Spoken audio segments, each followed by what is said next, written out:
Boa noite, igreja. Que Deus continue nos enchendo com a sua infinita bondade e infinita misericórdia. Amém? Porque um dia nós fomos chamados, e sendo chamados em Cristo, por Cristo, estamos aqui. Através da ministração do poder do Espírito Santo em nossos corações. E temos vivido por isso e para isso. Que Deus continue a nos abençoar. Quero convidá-los, meus amados irmãos, para que abram suas Bíblias no Evangelho de Lucas. O capítulo é o 21.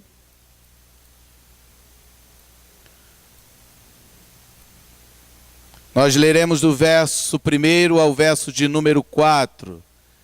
Evangelho de Lucas, capítulo 21.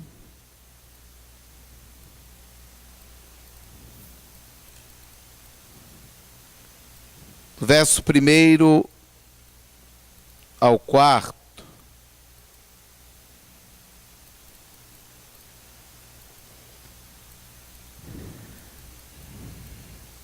Mesmo assentados, diz assim a palavra do nosso Deus. Jesus olhou e viu os ricos colocando suas contribuições nas caixas de oferta. Viu também uma viúva pobre colocar 2 pequeninas moedas de cobre e disse: afirmo-lhes que esta viúva pobre colocou mais do que todos os outros. Todos esses deram do que lhes sobrava, mas ela, da sua pobreza, deu tudo o que possuía para viver. Que Deus nos abençoe, meus amados, nessa noite, e abençoe também a leitura da sua palavra. Meus irmãos, é muito claro que esse texto que foi projetado, esse texto que nós acabamos de ler, ele não fala sobre dinheiro. Está claríssimo. Nós, se formos olhar mais atentamente para o texto, nós vamos dar uma passeada e descobrir que ele ou está deslocado no local onde ele se encontra, ou então, realmente, ele quer fazer a introdução de algo que é fundamental para as nossas vidas. De algo que Deus tem trabalhado e falado aos nossos corações dioturnamente. E com certeza, meus amados, eu sei pela competência, inteligência e formação de Jesus, que Jesus não estava falando de grana nesse momento. Se nós formos olhar, esse texto que retrata essa observação de Jesus sobre as pessoas se aproximando do gasofilácio, ele está dentro de um contexto do final de todos os tempos. Ou seja, quando Jesus começa a anunciar como que as coisas iriam se findar. Como é que as coisas iriam deixar de existir.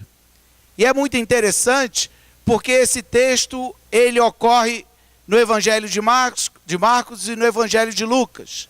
Nós estamos lendo aqui em Lucas.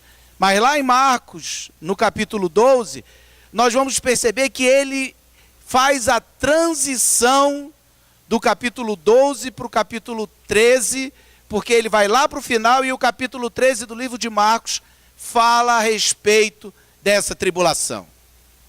Meus amados, a grande chave que nós temos para isso daqui, para entendermos esse texto, é que aquelas pessoas que se aproximavam do gasofilácio, e Jesus fez observação sobre elas, elas estavam ali na certeza de que toda aquela maravilha do templo que existia era sustentado por aquelas ofertas.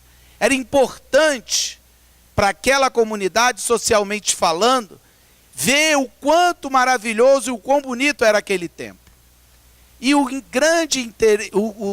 a parte mais profunda que esse texto nos traz ao coração é quando Jesus chama os seus discípulos e fala para eles assim, ó, vocês estão vendo essas pessoas? Aí ele mostra as pessoas para ela, faz a diferença da observação deles, e quando ele sai, os discípulos perguntam: o senhor já percebeu como o nosso templo é bem adornado, ele é bem rico, ele é bem tratado, ele é bem talhado, existem riquezas maravilhosas nesse templo?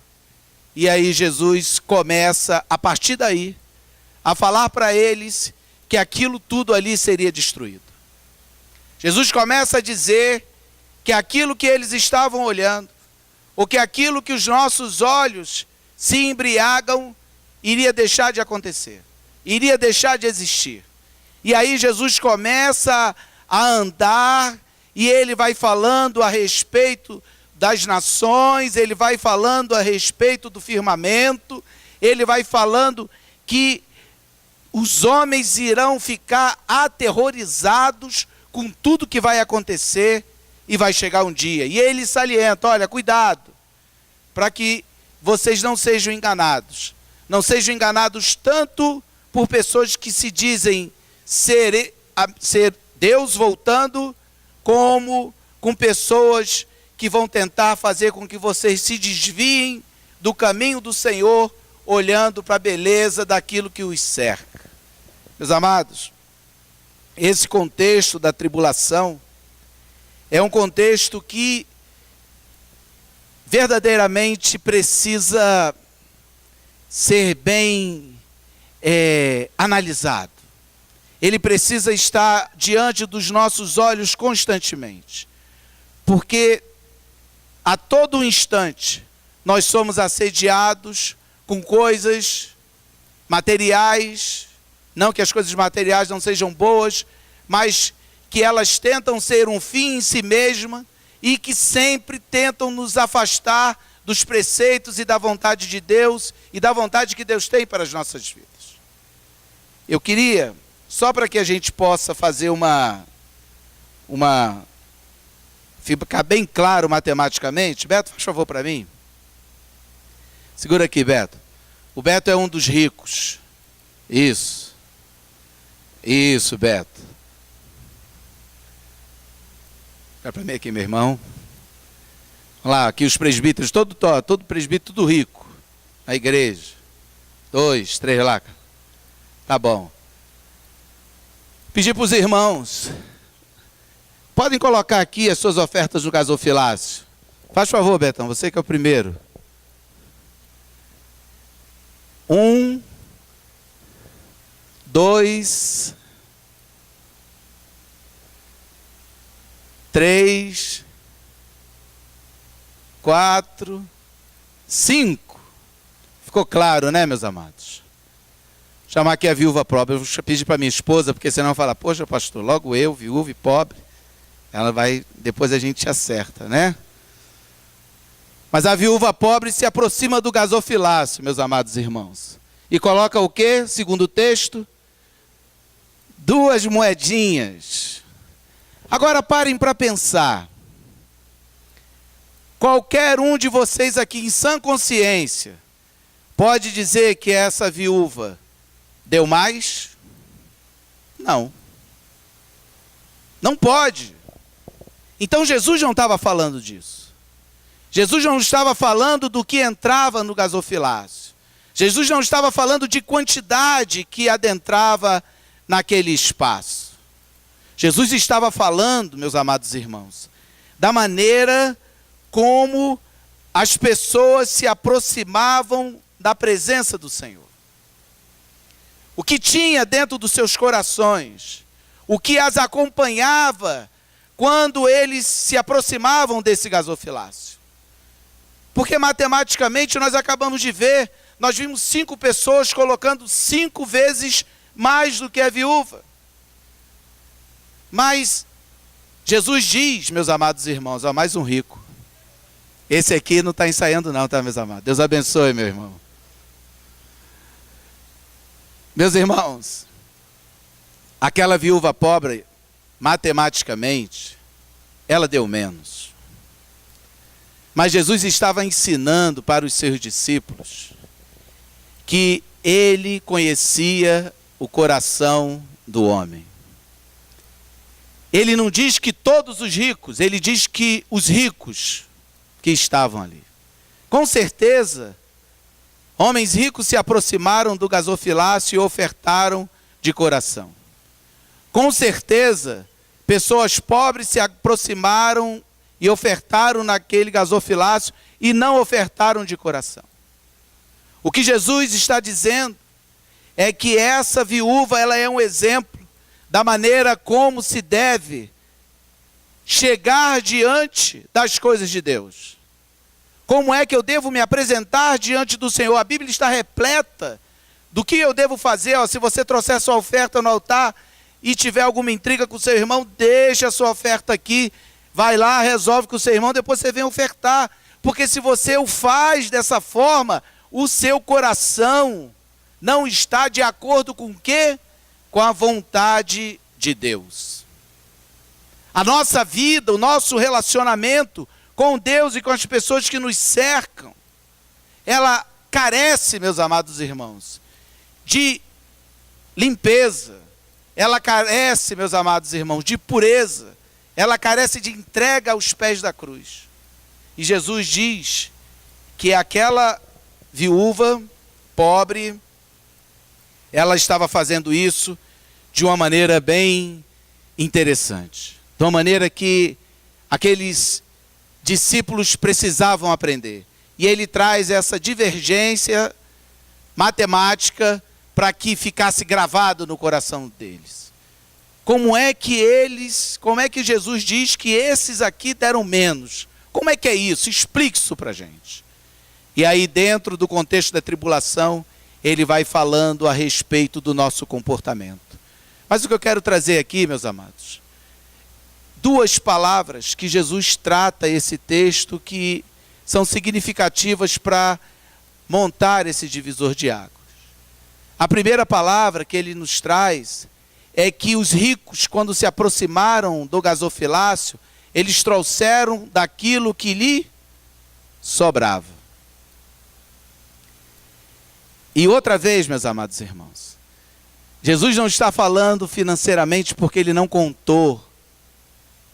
Jesus está falando que o que é que sobra na vida deles e eles estão trazendo aqui. Por que é que eles estão aqui?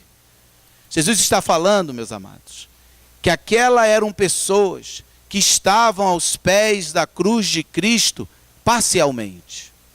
Daquilo que sobrava, daquilo que ele podia deixar nas mãos do Senhor. Daquilo que ele achava que Deus poderia tocar o dedo e mexer para um lado e mexer para o outro. E hoje nós estamos no século 21 vivendo essa igreja. A igreja da entrega parcial. A igreja da entrega da conveniência. O reverendo Augusto Nicodemos, ele fala para todos os cantos, todas as vezes que eu ouvi, ele sempre diz: se você está indo para a igreja, vá para adorar ao Senhor e não vá para se sentir bem. E quando a gente fala se sentir bem, é que você vem para a igreja porque você quer ouvir aquilo que lhe agrada. O evangelho da sua conveniência, tanto teológico, quanto do comportamento, quanto de todas as coisas nas quais você foi criado e doutrinado. Porque se fugir de você, você não quer mais aquele tipo de relacionamento, você não consegue nem mais dialogar, você não consegue nem mais suportar as pessoas. E olha, meus amados irmãos, nós vivemos dentro de uma sociedade plural, onde as pessoas aprendem de todas as formas, em todos os lugares, e essas pessoas são as pessoas para quem nós precisamos pregar o evangelho. E quando elas se aproximam do gasofilácio de coração e de inteireza de coração, se eu as identifico que está em parte, eu já não as aceito em minha vida. E esse é o evangelho que muitas das vezes nós temos trazido para a presença do Senhor. Ou seja, eu sou em parte, porque se Deus não fizer do jeito que eu quero, não me interessa. E a palavra do Senhor diz, dentro do contexto da tribulação, que eu preciso viver de acordo com o que Deus tem me ensinado. Porque os dias que se avizinham não são dias o quê? Bons. Então eu não posso ser em parte. Eu já falei aqui para a igreja várias vezes o que significa a palavra quase. Quase não é nada. Há uns anos atrás eu estava pregando na igreja de Brasília, o tema do sermão era justamente o que significa quase.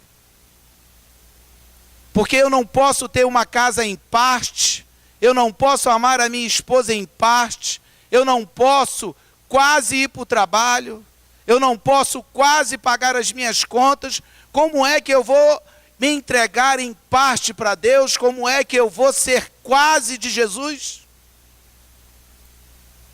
Deus não está falando aqui sobre dinheiro. Deus está dizendo para aqueles ricos, para aquelas pessoas que se aproximam do gasofilácio, que eles não podem ir em parte, que eles precisam entender e comer a palavra toda, e também não só um pedaço da palavra, porque é isso que cria e traduz o evangelho da conveniência. Eu passo a Bíblia, não, isso aqui eu não entendo, deixa para lá, ou então eu pulo, não, isso aqui está mal interpretado, aquele pastor é presbiteriano, entendeu? Não, tira aquilo, não, ele é da Assembleia, não é nada disso. E aí nós vamos vivendo os espaços onde nós conseguimos nos acondicionar em Jesus, que nos quer inteiros, e não quer somente daquilo que nos sobra. Eu não estou falando do dinheiro, meus amados irmãos. Sabe por que eu não estou falando do dinheiro? Porque Deus é dono do ouro e da prata. Eu já trabalhei numa igreja durante 8 anos, que a maior arrecadação que nós tivemos lá no mês foi R$5.000. E essa igreja foi construída com R$5.000, essa igreja fez uma escola com R$5.000, e essa igreja caminhou com 109 crianças durante 3 anos com R$5.000. Quando consegui esses R$5.000? Sabe o que é isso? Que o dono do ouro e da prata é Deus. Deus quer que você se aproxime inteiro. E esse é o grande exemplo que nós temos aqui na palavra. Eu tenho que vir para cá, mas eu tenho que vir para cá apaixonado por Jesus. Eu tenho que vir para cá apaixonado pela minha esposa, pelo meu marido, pelo meu filho, pela minha parentela, pelo meu vizinho. Eu tenho que vir para cá apaixonado por vidas. Eu tenho que vir para cá desejando fazer a vontade de Deus a todo custo. Isso é estar inteiro na presença de Deus e não em parte, não no que sobra. Eu quero vir para cá e me doar totalmente. Agora, se eu vier para cá, meus amados irmãos, para cumprir ritos, eu vou estar agindo igualzinho os ricos, que Jesus observou, porque é mole para quem é rico, tira 90%, bota lá no banco, pega 10 e traz e coloca aqui no gasofilácio. Fácil. É isso que te indica que você é crente? Não é isso. Sabe por que não é? Porque Jesus quer você inteiro. E olha o que o texto diz com a outra palavra. Ele diz, meus amados irmãos, que aquela viúva deu tudo o que possuía para viver. Olha que coisa louca. Ele faz um contraponto incrível com isso. Porque o tempo, a dedicação, a disciplina, o amor, o compromisso, a adoração, a confiança de todos aqueles ricos foi colocado em xeque naquele momento. Sua teologia, todo mundo. Ou vocês pensam, meus amados, que aqueles homens fariseus, os saduceus, eles não tinham a plena convicção de que estavam fazendo o que era certo antes de Jesus voltar? Paulo fazia o que era certo antes de Jesus voltar, e isso estava dentro do coração dele. A transformação só acontece na vida das pessoas quando Jesus entra nesse coração e o transforma. E quem faz Jesus entrar dentro do coração das pessoas não somos nós, é o Espírito Santo. Você fala, e não é o seu jeito, a sua intelectualidade ou o seu muito saber, mas sim a sua total entrega, a sua total dedicação, todo o seu ser. E aquela viúva se apresentou diante do gasofilácio com toda a sua existência. E sabe qual era a existência dela? Segundo o próprio Cristo, 2 moedas de cobre, de pouquíssimo valor. E diz o texto que ela deu tudo o que tinha para viver. Eu não vou perder tempo com vocês aqui explicando a condição de uma mulher viúva dentro daquele contexto social, que vocês já sabem. Todos aqui, a maioria frequenta a escola bíblica dominical, sabem o que significava ser viúva naquele momento. Ou seja, se ela entregou todas as suas posses, ela iria morrer, porque ela não tinha ninguém por ela. Ninguém cuidava dela. Hoje nós estamos aqui para eleger diáconos. E uma das necessidades, lá em Atos, no capítulo 7, da eleição dos diáconos, era para que eles pudessem distribuir os alimentos e os víveres para as viúvas. Porque elas estavam ficando e sendo esquecidas. E estavam passando necessidade. Era um tormento, muita dificuldade. Mas aquela senhora se apresenta ali, meus amados irmãos. E ela vai na direção de Deus, dizendo para o Senhor o seguinte: Senhor, eu sou tua totalmente. Eu dependo do Senhor, do fio da minha cabeça, branquinho, até a unha do meu dedão do pé. Como salmista, bendiz a minha alma ao Senhor e tudo que há em mim. Ou seja, para nada ficar do lado de fora. Aquela senhora foi desse jeito. Foi parafraseando. O que está em mim, o que está fora de mim, tudo isso, Senhor, é teu. E eu confio em ti. O meu tempo é teu. A minha dedicação é teu, é tua. Eu estou me entregando totalmente ao Senhor. E isso ela fez, sabe como, meus amados irmãos? Sabe como é que Jesus observou isso? Quando ela caminha para o gasofilácio e coloca 2 moedas. Ela adorou, ela se relacionou, ela disse que entendia quem era Cristo, e aí ela manifesta de forma física a sua entrega irrestrita. Deu tudo o que possuía para viver. Meus irmãos,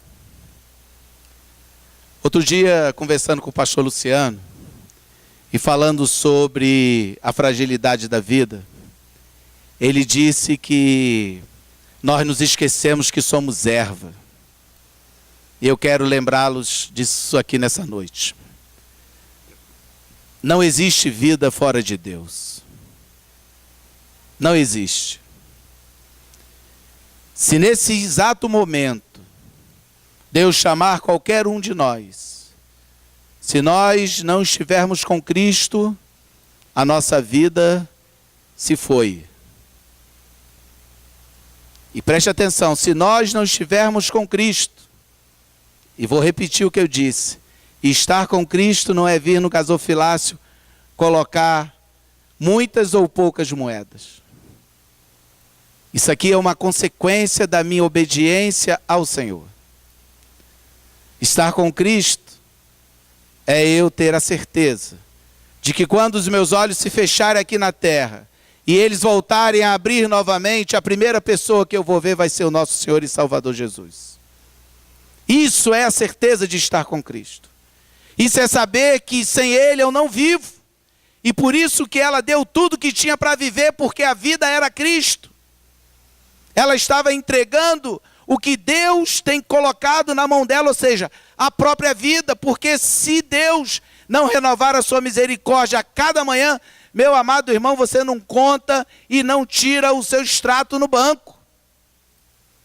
Se Deus não for misericordioso com você, você não consegue pagar suas contas amanhã, você não consegue nem ficar preocupado com uma enfermidade, você não consegue fazer mais nada, porque a vida, quem nos concede é o Senhor. E ela precisa estar nas mãos do Senhor. E esse é o convite que Jesus faz naquele momento para o coração dos discípulos e os ensina para que eles vivam, porque os dias que se avizinham na tribulação são dias maus. Não são dias que nos permitam viver em discussões, viver distantes do caminho do Senhor, viver como se vivêssemos tão somente uma vida que eu olhasse para um lado só tem Josiel, olhasse para o outro só tem Josiel, olhei para frente é um monte de Josiel, imagina. Essa não é a vida. A vida que Jesus tem nos dito e nos ensinado é que eu olho para o alto e vejo Deus, e olho para os lados e vejo só os meus irmãos. E vejo aquele para quem eu preciso estender a mão, aquele para quem eu preciso amar mais, aquele para quem eu preciso me entregar todo. Agora, meus amados, eu não consigo fazer isso se eu não estiver totalmente entregue ao Senhor. Meu coração precisa estar totalmente comprometido com Ele. E Jesus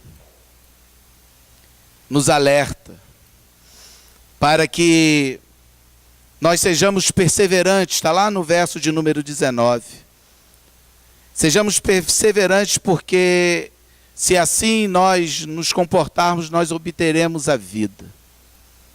E o verso 34 diz assim, meus irmãos: tenham cuidado para não sobrecarregar o coração de vocês de libertinagem, bebedeira e ansiedades da vida. E aquele dia, porque aquele dia virá sobre vocês inesperadamente. Eu não sei o que vai acontecer amanhã. As pessoas às vezes me perguntam assim: pastor, como é que a gente faz para entender o livro de Apocalipse? Porque vai ser assim, vai ser assado. Eu sempre brinco e falo para elas o seguinte: entenda Jesus hoje, viva como Jesus quer que você viva hoje, e deixe que o dia de amanhã está na mão do Pai. Amanhã Deus está cuidando de você. Amanhã Ele vai receber você.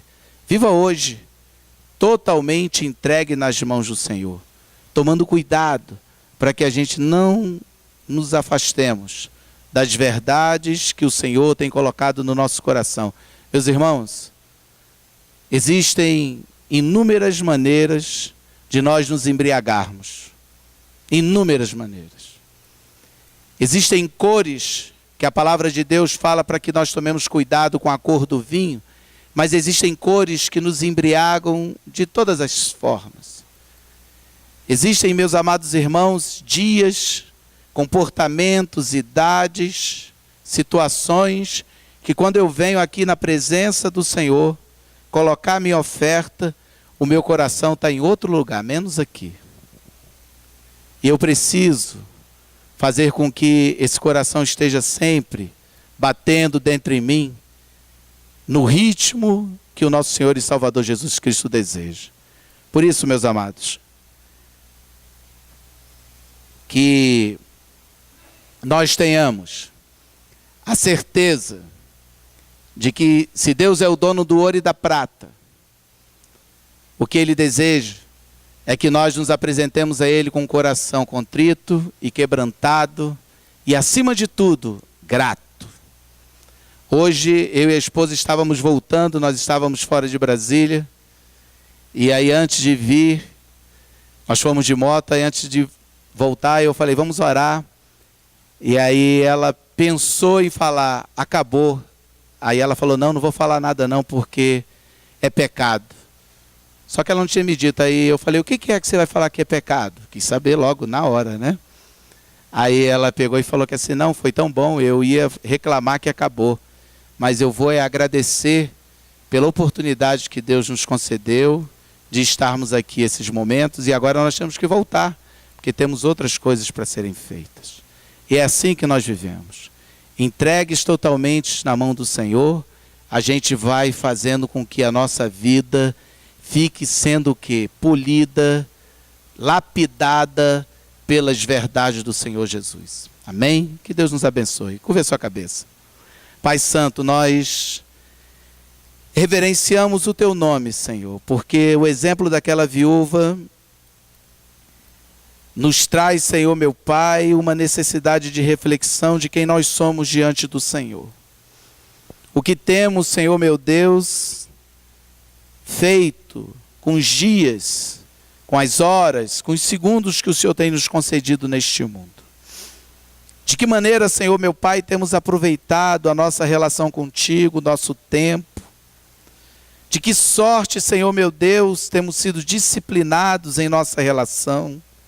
Como temos, ó Pai bendito, resistido ao diabo quando ele se apresenta em diversas cores diante dos nossos olhos.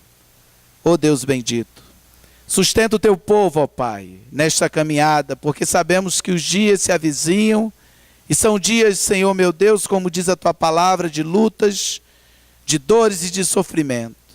Mas a tua palavra também nos diz que são momentos que nós teremos a oportunidade de darmos testemunho da tua presença em nós. Senhor Deus, se queremos o Senhor por inteiro dentro do nosso coração, precisamos também, Senhor, nos entregar totalmente. Que o Senhor nos ajude, Senhor meu Deus, a estarmos na tua presença totalmente, Senhor meu Pai, entregues aos teus pés. Nós te louvamos, agradecidos por essa oportunidade ímpar da pregação da tua palavra, em nome de Cristo Jesus. Amém. Deus abençoe.